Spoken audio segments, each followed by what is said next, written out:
We're coming to you live for the Built Ford Tough Studio. Boomer Esiason, Greg Giannotti, it's Boomer and Gio on the Fan. Simulcast across the country on CBS Sports Network.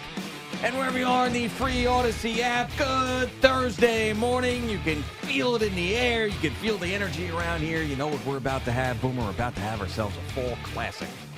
A full classic. It's finally here. A full classic tomorrow night. So that's, of course, going to be on our minds. We're giving away tickets to Game 3 of the World Series all day tomorrow, so don't forget about that. We did get some football news yesterday. Apparently, Davante Adams is now popped into this locker room, and he has taken over, and he's going to give the speech that's going to turn this team around. Maybe it'll be like that Mets team meeting. Maybe that will be the reference point that we have moving forward with the Jets as they try to turn around their season. And John Mara, a man that I spoke to before the game the other night and watched him have his Saquon moment. Well, he was speaking yesterday, and he gave the dreaded vote of confidence to Joe Shane and Brian Daboll. And the long history of sports and owners and general managers and coaches, there's been many of those votes of confidence that end with, well, a firing. So we'll see how this one goes. Good morning, Boomer. How are you? You know what, G? I am doing great today because last night was the first night in it seems like a dog's age that I didn't have to worry about anything that was sports related. A dog's age. Yes. I mean, like, there were games on. There were different, you had the Flyers and Capitals on. You had a couple basketball games on, teams opening up their seasons on. I really wasn't interested. So what did I do? I fell asleep. Great. And I got a good night's sleep, Awesome. so I felt good about that. Plus, I also watched a couple of World War II documentaries. You know me. Oh, yeah. I just want to brush up on my history. Absolutely. Yeah, I was back to watching some YouTube golf. I had so many videos that were just stacked up there I hadn't seen. That's right. So we got a little bit of a break, but we're getting ready to get right back in it, starting tonight with Thursday Night Football, of course. I got the Rangers and the Panthers rematch tonight down at Madison Square Garden. And, of course, tomorrow is the Knicks opening game, and then the opening night of the World Series. So a lot of stuff going on this coming weekend, and we're all going to be locked into it, including the Giants at the Steelers and the Jets at the Patriots. And whether or not don't forget about tonight, Vikings-Rams. Vikings-Rams, well, it's your team. That's right. So here's the thing in regards to Davante Adams, first and foremost, saying something in the locker room. There was a play after the interception that Davante Adams was nowhere in sight. And at the end of that play, he comes in and makes a diving tackle down on the 1 yard line. That one play tells me that that guy is all in. And that's the kind of play that the team will show, or the coaches will show to the team and say, this is the kind of effort we need. Even though this was a bad play and it turned out to be a negative for the Jets, the fact of the matter is, here's one of the best players in the league at his respective position. He's here for his first game, and he comes all the way back to make what seems like a meaningless tackle when he lays himself out. And we talked about it Monday morning, and people are like, who really cares? I mean, I'll tell you who cares. He cares. He gives a crap, and if more players gave a crap like he gave a crap, they wouldn't be sitting in this situation. And by the way, the entire team is waiting for Aaron Rodgers to do something, when in actuality, the rest of the team has got to hold up their end of the bargain as well. Yeah, Aaron hasn't played well the last 2 or 3 weeks. Everybody can see that. That's easy for all of us to see. What you really have to look at is you have to look at effort. You have to look at the way people are either going and putting their head in there to make a tackle, or they're not, like a la Deontay Banks for the Giants. Yep. I'm just telling you, either know or you don't know. And, now is the time. And I think what Davante is doing, I appreciate. I really do appreciate, because he is what you would call a fresh set of eyes on a situation that he can see has a chance of unraveling, as Troy Aikman said a couple of weeks ago. So I do appreciate it. This is not nothing. It's something. And his performance and his attempt at that tackle and making that tackle shows me all I need to know what kind of pro he is. So that's the kind of player you want in your locker room. And I'm telling you, he's highly respected. Everybody in the league, around the league, loves the guy, thinks he's a terrific player. When he was at his height of his powers with Aaron Rodgers, he was the best route runner in the NFL, and nobody was even close. And I still think he has plenty left in the tank to give a lot more to the Jets. And hopefully this little meeting, does have something or some impact on the New York Jets come Sunday up in New England. Yeah, and he said this is not baseball. You get 17 games. and you only have X amount of time to go out there and give it everything you've got to try to make the postseason. So, yeah, there's time right now, but gets late early. Yeah, but this is really weird for me, and I hopefully you understand what I'm saying. Yeah, this is going to be really weird. He looks unbelievable in a uniform. Yeah. Well, I mean, Garrett Wilson doesn't look like him in a uniform. You know, he like Justin Jefferson looks like him in a uniform. Like there's something about how big he is. How about A.J. Brown? A.J. Brown, how big? Guy. Yeah, but how big he is. What I don't know. It's just something about him in a uniform that just looks like amazing. Well, I know exactly what you're talking about, and so A.J. Brown was that guy for me. I took like a bunch of pictures of him on the sideline because he's just, I don't know, there's certain guys that stand out. Like if you never watched football in your life and you went down to the sideline, you'd be like, okay, that guy's the best player on the team. You just know, you can see it. You can tell when you look at him. Yeah, so I mean, yeah, I know what you mean, and he comes with a lot of credibility, and hopefully that gets through to the team. I just don't know. I don't know what works. And by the way, Aaron Rodgers now hamstring injury on the injury reports, and now he's had a knee, he's had an ankle, he's had a hamstring. So you know what'll happen just because it's the Jets is they'll finally win a couple games in a row and get back on track, and then Aaron Rodgers will have to miss 4 games with some sort of issue. Well, that's why they have Tyrod Taylor. So anyway, it worked out great for the Giants last year, didn't it? Funny conversation that I had with Phil Simms on Sunday doing the game between the Eagles and Giants. I said to Phil, I had my binoculars out. Phil? And I said, Phil, oh my gosh, look at Davante Smith. Look how skinny he is. Yeah. You could see it when you're watching the Eagles games, how skinny he is. You know what Phil says to me? He goes, oh, man, I love me some skinny wide receivers. Really? And I'm like, what? Interesting. Yeah, which is sort of against his grain because he's a big, thick, base, butt. Well, he is a big face and butt. But yeah, he was like, "Man, I love me some skinny wide receivers." I'm like, "What?" Huh? I mean, Davante Smith is really skinny. Yeah, no, I know. So is Garrett Wilson, by the way. Yeah, it was shocking, honestly, to see how slight build Davante Smith was in person on that sideline. Like A.J. Brown and Davante Adams are not that. Right? No, not at all in any way, shape, or form. So. And Malik Neighbors isn't that either. I mean, Malik Neighbors he's a rookie. He's going to get bigger, but he's not skinny. He's open. He's open all the time. Right now, he's open right now. Allegedly. Yes. So yeah. I mean, you got 2 teams down that are 2-5 with a trade deadline that's still out there. You see some names that are getting tossed around, and Matt Stafford, Max Crosby, and others. I mean, what happens tonight if the Rams beat the Vikings? Sean McVay is going to want to trade his quarterback and his wide receivers? No, absolutely not. And I don't even think how real that is. Like, I have to look maybe deeper into their cap situation, the issues that they have. Their cap is a mess. Well, that's what I was alluding to. Remember Les Snead, the GM out there? Yeah, he said F them picks. F them picks because, we signed all these free agents and made all these trades. And traded all the picks away and they won a Super Bowl. So, but now, what's happening now, though, those decisions? You know what's going on? No, what's going on? They're coming home to roost. Those decisions. Why doesn't that ever happen with the New Orleans Saints? I feel like they're always like $200 million over the cap. But they're not doing anything. So, it's been roosting there. I mean, ever since Drew Brees left, they really haven't. They've been a nothing team. I know that, but I'm just saying I feel like they still owe money to people that are not playing there. Yeah. I don't know. Maybe that's just the way I feel about it. Well, it's sort of like the Nets and the Mets here. Yeah.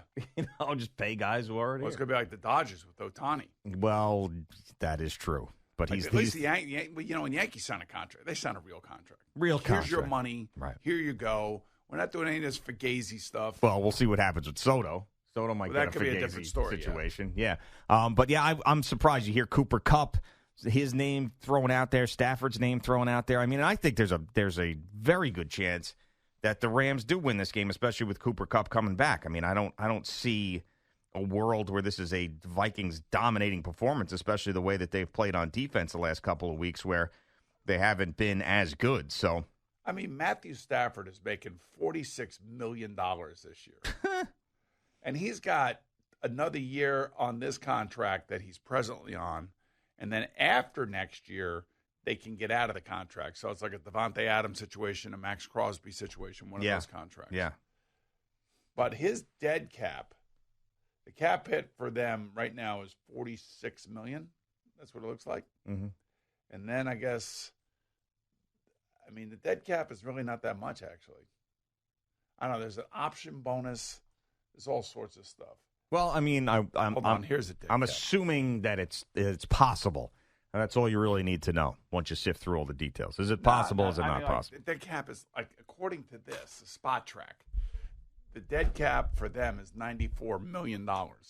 And that was coming into this year. So a lot of his money's already been paid. The dead cap next year would be like $49 million.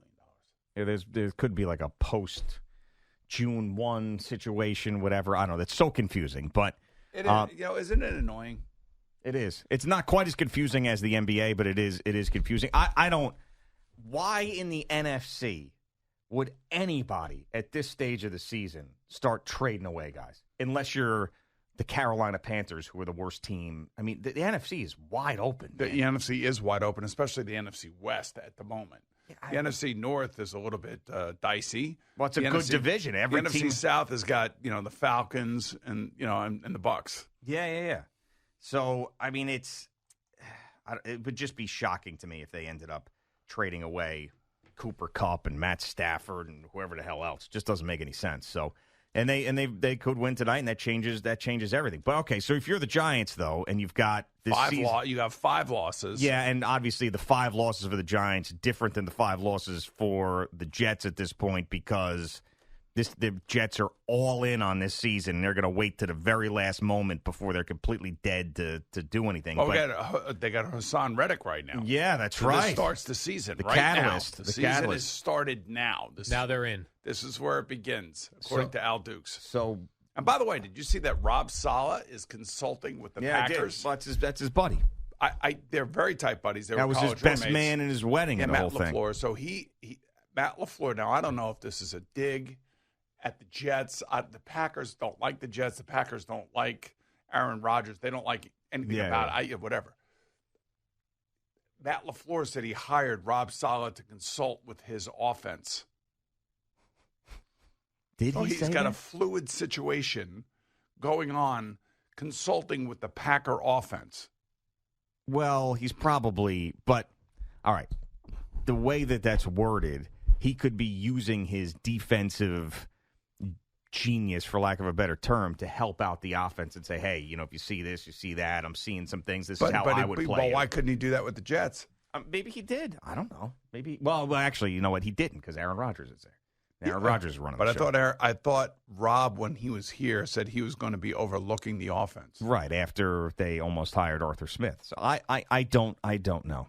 I just know that he is there now, and I'm going to pick the Packers to lose this week because he's Don't be like that. Going to torpedo the season. Man, you are like just relentless. Guys, out of here now. No, I know. You said it was the right move. I did. I felt like, if they're going to try to save this, because something was going on internally.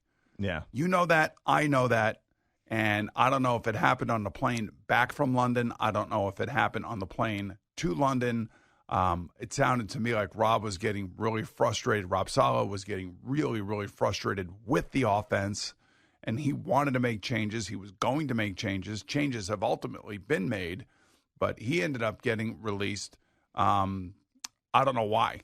It has to be something between Woody, Christopher, and Aaron Rodgers. There has to be some sort of ironclad agreement that the Johnson brothers wanted to be able to allow Nathaniel Hackett to stay here. Yeah, but the way things played out, that doesn't make sense. If the offense is not doing something, and you're the head coach, and you internally, you're not happy with what's going on and how the team is unprepared, or in your eyes, the team is unprepared. Yeah, but once Ulbrich came in, he still made that switch to Todd Downing, and it sounded like every person who talked about Nate Hackett after that was like, we're so happy that he's staying, and I told him I appreciate you that you're staying. So it was implied that they said, listen, you can go if you want. We understand. I told you that. And he stayed. So it had the ironclad deal with the owners is not, it can't be a thing. If they told him you can go, and they still demoted him. But my point being is that if Rob Saleh wanted to make this change and maybe wanted to fire Nathaniel Hackett. Maybe he wanted to fire him, not just switch to Todd Downing, but fire him completely. And Woody didn't want that because of the agreement that he has with Aaron Rodgers. Then he's going to fire the guy that may have said to Woody, hey, look, I can't coach this team under the current set of circumstances the way the offense is playing. I've got to shake this thing up. And I think the best thing to do would be to get one of these guys out of the building, meaning Nathaniel Hackett. And Woody, knowing that he has an agreement with Aaron Rodgers to get him here in the first place, maybe said, hey, look, man, you're not firing the guy. You're not getting rid of him. He's staying here. And maybe that was the phone call that Woody had with Aaron. Hey, look, I'm going to let the head coach go. But, we want to make a change to the offensive coordinator. Your guy can stay here if he wants. But if he wants to leave, he can leave too. It's up to him. Maybe something like that. Again, I'm speculating. Maybe something like that went down. Yeah, well, at this point, the details are sort of irrelevant because they're in the midst. They've just lost 2 games after Rob Saleh is gone, and nothing has worked. They lost 1 game with Davante Adams. And I'm telling you, with the mess that is the New England Patriots right now, if there is any way that they lose that football game to the Patriots, then forget it. Then just pack it up. Pack it up for the rest of the year. Like, don't even play the rest of the games. If they lost to that team when there's a mutiny going on in that locker room with their head coach, just call them soft, imagine. Yeah, well, like I told you, the head coach is a former player. And when you play, it's one thing to say it because you're a part of the team. You're on the field. You could be the team captain, and you have some privileges and rights that maybe you can get away with saying something like that. When you're the coach, you could say something like that too, but I can tell you this, the way that the people outside the building are going to react to it and like how Max Crosby is reacting to it, a player for the Raiders who was asked on the Jim Gray podcast that he does with him, he goes, hey, those are fighting words. I'd want to fight my coach. So now the players in that locker room are hearing how active players and ex-players are all responding to it. So now they have to respond to it internally. And this is where a rookie head coach can sometimes get himself in trouble. Now, DeMeco Ryans never went down that road with Houston because he didn't have to, because he had a rookie quarterback. It was exciting. Everything was great. Gerard Mayo goes down that road because basically the team has no offense whatsoever. Now, all of a sudden, I will say that Drake May has given them some offense. But they had no offense for the first 5 weeks of the season. Then the defense gets run through by Tank Bigsby this past week. What is Gerard Mayo supposed to say? Well, not to the media. But then again, that they're your boy soft. Bill Belichick decided to say, hey, those are all the same players I had, and we had the number 1 run defense.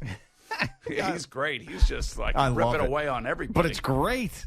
You don't love it? I love it. I appreciate it. But, for all the years that I covered him and them and everything else, you always, like, when he stood up there and said, we're on to Cincinnati, or like he really didn't want to talk about losses and we can't do anything about it. It's a different job, though. Yeah, I understand that. It's like, I understand. But now he is just ripping away at people who have very, very difficult jobs. Yeah, but and you would think if anybody knew that, it would be him. But he's going to be, he knows he's so smart that he knows what the best thing to do for his head coach job is, speaking to the media, how to present himself, and what the best job he could do. He's got to say stuff here in the media. I mean, it's almost like having that friend in high school who was always breaking laws and doing dumb stuff that turned into a police officer. You're like, wait a second, how can you be a police officer? But you exactly, it's exactly right. But like, hey, it's a different job now. I'm a different person, and I'm deciding to do this. And I'm going to rip away at people, which is good. I mean, that's who he is. That's what he wants to do. That's fine. Hey, by the way, yeah. Supposedly there were reports that he has a skeleton coaching staff ready to rock and roll right out of the gate.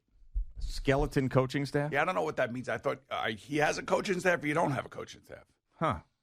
I heard skeleton, so I don't know if that means offensive, defensive coordinators. Does it just mean a ton of old people? Could it mean that? What is wrong with old people? I mean, nothing. Old people have you said skeleton, so I mean, older people have experience. Experience that a younger person. I didn't say anything negative. I just was reacting to the word skeleton. That's all. You said a skeleton coaching staff. Does that mean like that guy? What's that guy? Tom Moore? That guy? Is he still around? I think he's still around. Okay. Yes, but I don't know if Tom Moore's involved in this. I have no. Well, maybe Josh McDaniels is involved in this. Is he a skeleton? Oh, God. What do you mean? Oh God. He can't. You could tell me he's one of the great offensive coordinators during his time.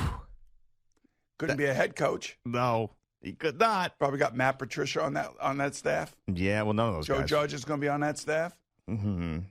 Well, you know what? McDaniels and Belichick. Bring the band back together. That's what I say. Yeah. And go somewhere where there's a legitimate quarterback that you can win with.